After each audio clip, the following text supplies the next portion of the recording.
back again with another reaction video, man. Today's video, I've got the war in Bronx. 4 days of terror, bro. Listen, I know about Bronx drill, yeah, but I don't really know too much, yeah. That's why I want to start the video off with this one, then I'll start reacting to the music, because I need to know who they are dissing, who they are talking about, who they're, I need to know all that before I get into it, proper deep into it, you know what I'm saying? So before I get into it, you know what to do. Don't forget to subscribe, like the video, comment down below what you want me to react to this, and let's just get straight into the video.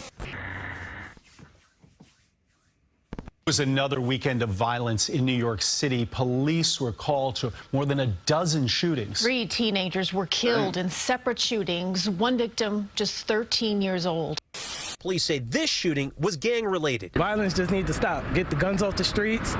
We just got to get together, make the neighborhoods better. This was one of 4 deadly shootings in I know what I don't get. In America, they have guns. Lots of guns. Yeah, that's cool. And even if you take that one out, bro, you have knife. At least in Europe and where I live, you have knife. They rarely use guns, bro. They use knives, bro. So even if you take guns, you still have knives. You still have other things to, bro.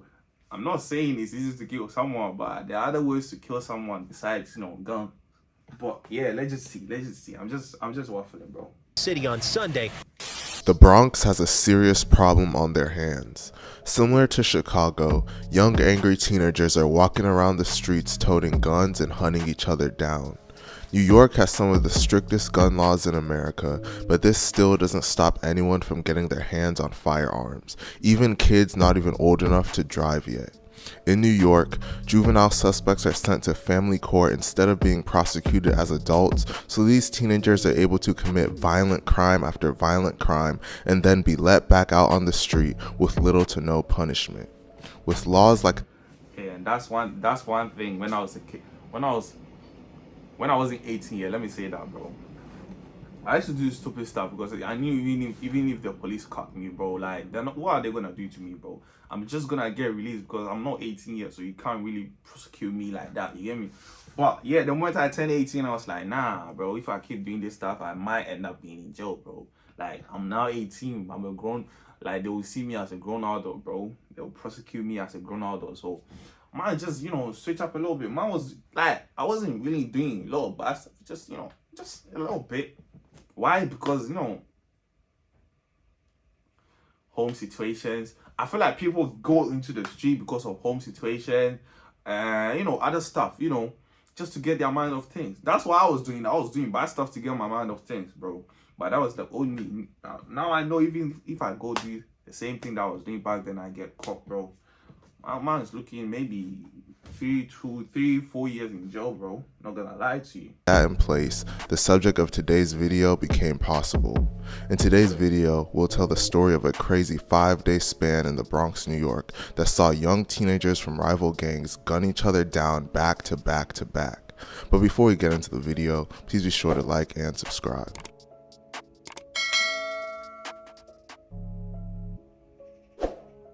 If you know anything about the Bronx, then you know that it's a war zone.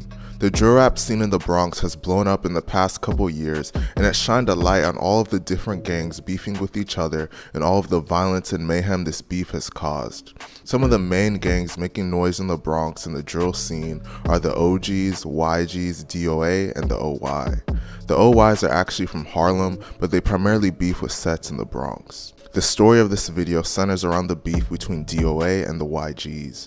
DOA, made famous by the rappers such as K-Flock and Dougie B, consists of people from multiple hoods such as Rayway and Sevside. Another hood that shares a lot of the same enemies as DOA is Third Side. There are multiple YG factions in the Bronx. There are the YGs from RPT, such as the rappers D-Thank and Bando. There's the YGs from Mott Haven, such as the rapper Use G's. And there's the YGs from 800, also known as 8-0, such as the rappers Nesty and Assassin. In a crazy week in the Bronx, the bloodshed would get out of control and multiple sides would take losses. Do you know what's crazy? They live close to each other, Let's say, you know what? I'm not even gonna get into it. Let's just watch the video. New this morning, a deadly shooting in the Belmont section of the Bronx. Police say a 19-year-old man was shot in the head on Prospect Avenue near 181st Street around 11:30 last night. He was pronounced dead at St. Barnabas Hospital. The victim's name has not been released, and there are no arrests in the case. The crazy week in the Bronx all started with the death of a rapper by the name of Ty Swish. On July 8, 2021, Ty Swish, real name Tyquil Daughtery, was killed inside his building on Prospect Avenue in the Bronx at just the age of 19 years old. He had been shot in the eye and then ran outside the building where he collapsed. A family friend found him unconscious, sprawled out on the ground outside the building. He was rushed to the hospital where he was later pronounced dead. The gunman fled in a dark-colored four-door sedan. Ty Swish wasn't directly involved in the Bronx beef. He was a member of a gang called Sex Money Murder, but he was cool with some members of the 800 YGs. The police believed that at Ray... And one thing, yeah, sometimes you don't have to be involved, bro. I mean, even, yeah, I remember I was like 13, and, you know, here we do the postcode thing, you know, what block are you from, what postcode are you, like, bro, I was 13, bro, I didn't know shit. And not knowing, I was walking through this neighborhood, right? And I was playing music on my phone, bro. I was 13, I was playing it out loud. I didn't know I was playing their ops music, bro. I didn't know at that time, bro. I think that's one of the main reasons why I even got into those kind of stuff. But I was walking and they came to me to be like, do you know where you are? I was like, nah. Bro, I was so scared because they were taller than me, bro. I was 13, probably were like 17, 8, somewhere like 18, 17, you know. I was like, nah. I was scared, but I wasn't showing that I was scared. I was just, you know, answering their questions and stuff. Like, do you know where you are? I was like, nah. It's like, you know the music that you're playing, you shouldn't be. I was like, no, I didn't know. And they were like, you know, we should take your phone off right now, but you told us you don't know, so we're just gonna let it slide like just this time. And I was like, okay, cool.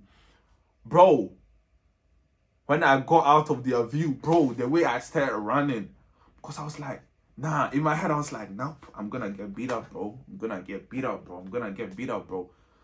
That's the main reason why I was like, you know what? I live on this block and I live on this postcode, but I'm not repping it. But you guys think I'm from that block, so let me just get involved in it. That's how I got involved. But like I said, bro, when I turned 18, I was like, nah, I'm done with this shit, bro. But yeah, I'm not cool with them anymore. Not like we are beefing or anything, but just by, you know, being cool with them, you can get poked. I mean, you're not gonna get shot. You rarely people get shot here, but that's rare, you know. But yeah, that's just, you know, some of my story, bro. But a member by the name of J Rip was one of the people involved in Ty Swish's death. God damn. R.I.P. man. New at 5, we're hearing from the families of 2 teens shot and killed in the Bronx. This is surveillance video of one of those victims, just 13 years, stumbling into a restaurant after police say he was shot. We're freezing part of the video here because it's just too difficult to watch. Just 3 days after the death of Ty Swish, members of the 800 YGs would seek out revenge for him. On July 11, 2021, J Rip, real name Jarian Elliott, and a friend were walking on the street when a male gunman got out of the back seat of a black sedan outside and opened fire at the two of them.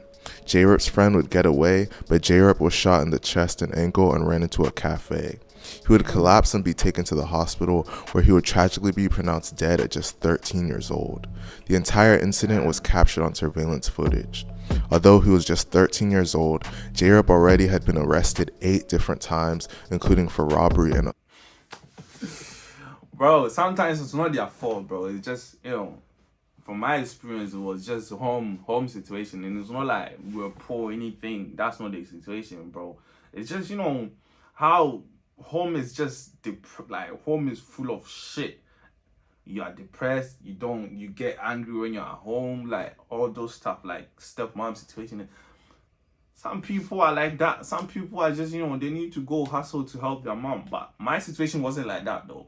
It just, mine was really fucked up in the head. I'm not gonna lie though. I mean, I'm still fucked up in the head, but you know, I'm chill now. I'm really calm, bro. Assault and had been locked up twice that year before being dumped back on the street. 2 members of the 800 YGs would eventually be caught and charged with his murder. An 800 member by the name Squeeze, real name Jaleel Khalif, is believed to be the gunman, and another 800 member by the name of Taco Guns, real name Justin Baez, is believed to have been his accomplice. The police also believe another member of 800 by the name of Raw G's was there as well. Not even 24 hours after J-Rip's death, the bloodshed would continue. Damn. Around 11:30 Sunday night by the corner of East 178th Street and Webster Avenue in the Bronx, police say 2 men pulled scooters up next to a cab Medrano was taking to a recording studio. They then shot him in his head and chest, killing him. Following the death of J-Rip, his associates would seek out to avenge him. Why is it always headshot? They are hitting you in a place you can't survive. Headshot in your chest, bro. Like, why? You know, I thought niggas don't really have good aim like that, but like headshot, it's always headshot. He got shot in the head, he got shot in the head, or he got shot in the chest, bro. How are you gonna survive that? You can, but the chance of that is really small, you know. But yeah. Instantly. Just 8.5 hours after the death of J-Rip, a known 800 YG's member by the name of Raw G's, real name Ramon Gil Medrano, entered an Uber and was waiting for it to take off.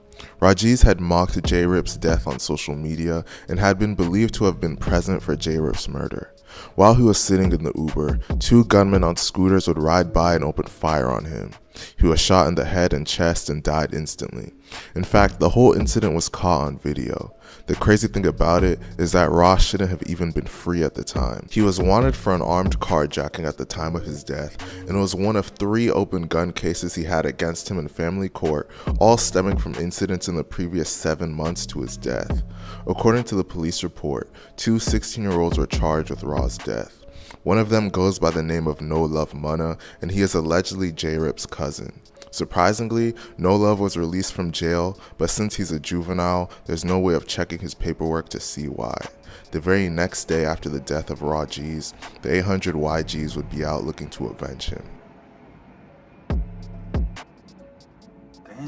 As I mentioned earlier, one of the people charged for J-Rip's death is an 800 YG member by the name of Taco Guns. Taco and Raw were very close friends, so losing Raw would hit Taco hard and make him eager for revenge. On July 12, 2021, a famous rapper and member of DOA by the name of Dougie B was walking with another person on East 184th Street and Washington Avenue when Taco Guns and other unidentified individuals spotted them and opened fire on them. Dougie B and his associate survived this incident but suffered injuries. Dougie got shot in the leg but was able to make a full recovery. As a result of this incident, various Bronx drill rappers have dissed Dougie in their songs, mocking him for getting shot in the leg. Dougie got shot, he's still in recovery. Taco Guns is currently in jail facing second-degree murder and manslaughter charges in the death of J-Rip. He's also facing attempted murder charges in the shooting that injured Dougie B. Surprisingly, Squeeze has been released from jail even though he was also charged with J-Rip's death. It's sad to see senseless violence take over the minds and lives of people at such a young age. Let me know what you guys think about this situation in the comment section, and please be sure to like and subscribe. Thank you for watching. Well, that was it. The crazy part is, bro, they are 13, 14, 15, 16, 17. I didn't hear anyone over 18, bro. And this all happened in 2001, bro. Yeah, you know, time changes, you know. Like I said, back then, my time, why am I saying my time like I'm over 32, bro? Back then, around 2013, 2014, bro, niggas were fighting, bro, with their hands. And some were using that, only the, you know, people that are were really scared to get beat up or bring knife. And even though they couldn't even use it, bro. Some will use it, some couldn't use it, bro. But that's besides the point, bro. Niggas are dying. 13, 14, you didn't even get a chance. Bro, come on, man. That's crazy. But yeah, that was it. If you're new to the channel, subscribe, like the video, comment down below what you want me to react to next. And bro, let me know what Bronx Joe you want me to react to if you've seen this video, and see you in the next one.